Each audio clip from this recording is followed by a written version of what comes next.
And it's remarkable, but I think indisputable that a small organization that works as we do with many others, not just the Hudson Institution, but a great many others, to achieve these sorts of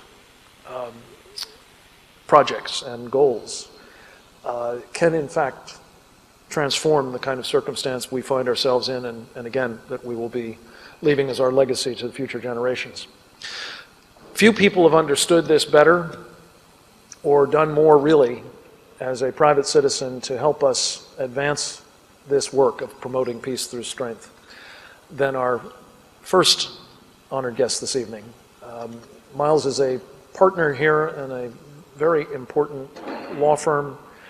How he finds time to do any work for them is beyond me, because he's running a couple of baseball teams and Five Guys restaurants all over the country, and in addition to all of that, he's helping us in incalculably important ways. So please join me in thanking the 2011 Terry Elks Sacred Honor Award winner, Miles Prentice. Gene Grant, who was to be here tonight, is an incredible individual.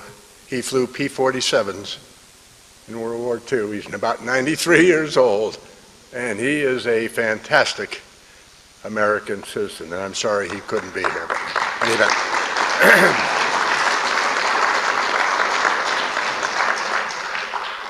Dr. Lehman, we thank you for your service to this country, and as Frank earlier asked all who have served to stand, I thank you again for your service.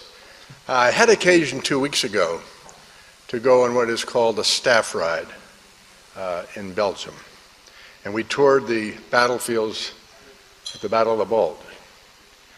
And it was an incredible experience. I had seen Band of Brothers, and I'd read all of the books about Dick Winters and others.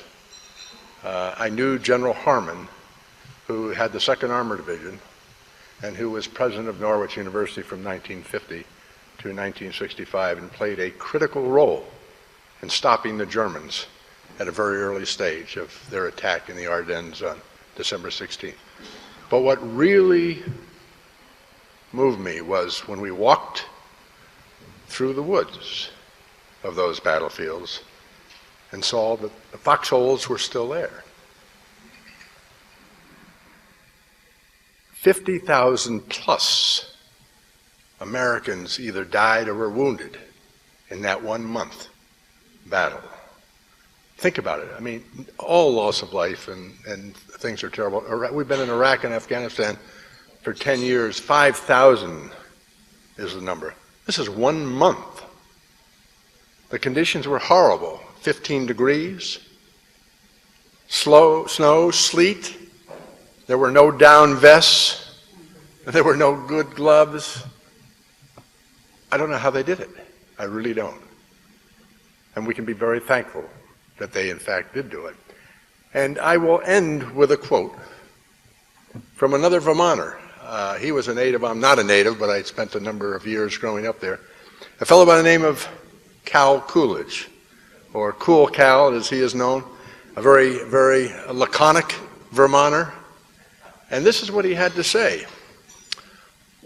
A nation who forgets its defenders will soon itself be forgotten. So I urge you, do not forget the Gene Grants of this world, because there are not many of them left, the people who fought in Korea, in Vietnam, and who are fighting today, because they are fighting the good fight, and they do it for you and me. And I thank you all for being here. Thank you all, Frank.